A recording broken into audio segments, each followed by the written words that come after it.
Joining me on exactly that is retired Brigadier General Anthony Tata. He's the author of the upcoming book, Double Crossfire. General, good to have you back on the show. All right, so we got them where we want them, theoretically, right? I mean, they're feeling the pain. They're feeling certainly the economic pressure.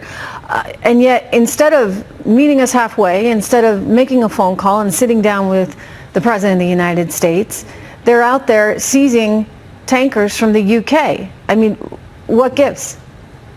Well, you know, Iran is a baying animal right now. They're in a corner.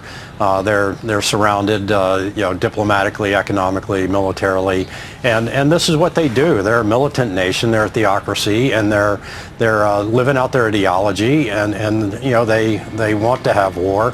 They at least want to bait us into a conflict. And what we've seen is a war of words escalate to the proxy war with Hezbollah and Iran and Israel, and now what we've got is, you know, we're shooting drones out of the sky. They shot down our Global Hawk, then we used electronic warfare to take down one of their drones, and you know, we're doing what we're supposed to be doing, which is keeping the free flow of commerce in the Persian Gulf going. 30% of the oil to the world comes out of that area, so that's key, and that's part of our fundamental national security strategy.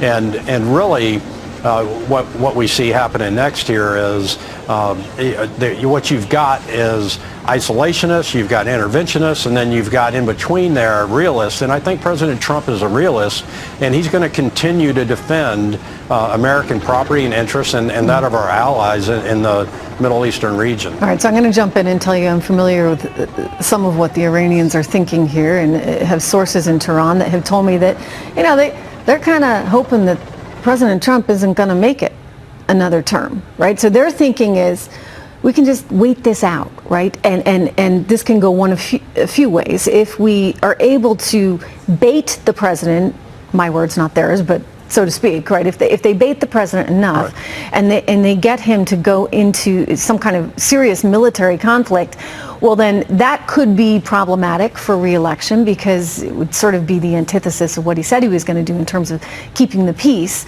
So they like that idea. And then they also think, well, if we just sit by and we wait it out, he'll be gone, right, and a Democrat will just put the deal in that we had, and all will be hunky-dory. Why is that a bad strategy in your view? Well, for Iran, that's not a bad strategy at all, except for I think President Trump is going to win, and so they're going to have 6 more years of the Trump administration. President Trump is the worst nightmare for Iran. They know that they had a sweetheart deal with Obama, and you know, by logical extension, I agree with what you said, Trish. By logical extension, though, you would have to assume that some of the European nations that claim to be our allies, and perhaps even some of the former Obama administration officials, are behind closed doors working with Iran to implement this strategy that you laid out, which for America would be sedition, or you think the Europeans are working with Iran, and they're in cahoots there? Because they better not be. They say they're our friends, right? So if they're our friends, they need to be on our side in this one.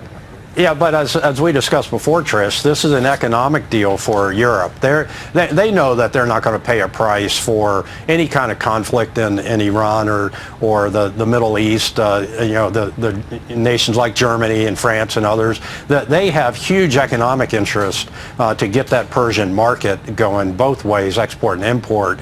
And that's what the Iran deal was all about to begin with. It was an economic deal, as much or more than it was a nuclear deal. I would only say it was an economic deal for them. It wasn't an economic deal for us. We got squat out of it, right? None of our businesses. Yeah. We had a couple of companies interested, but right. Well, we had a couple companies interested, but they actually couldn't do any business there. So it was like failure all around.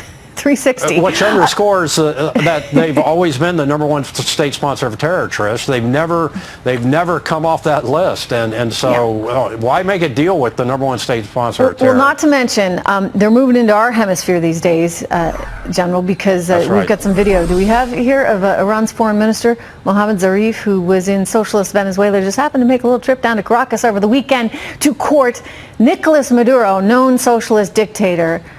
kind of a really lousy guy too, because we've had many guests on this show that have been imprisoned as a result of Nicolas Maduro and his socialist regime.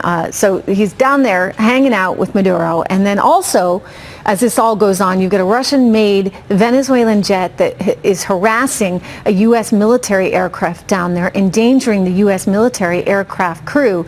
So I start to add it up and say, what the heck ever happened to Monroe Doctrine? Where's that these days? We got Iran, we got Russian-made aircraft, right, all hanging out there in Venezuela.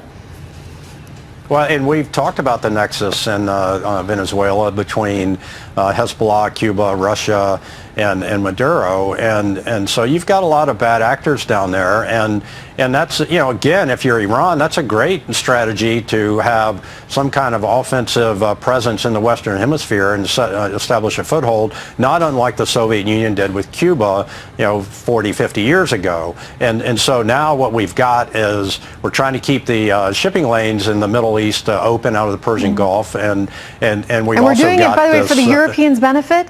I'm just saying. Yeah, like, for the world's benefit, for Japan, Europe, everybody, the Kuwait, Saudi Arabia, all that oil that comes out of there, that fuels a third of the world's economy. They can do a little something too, right?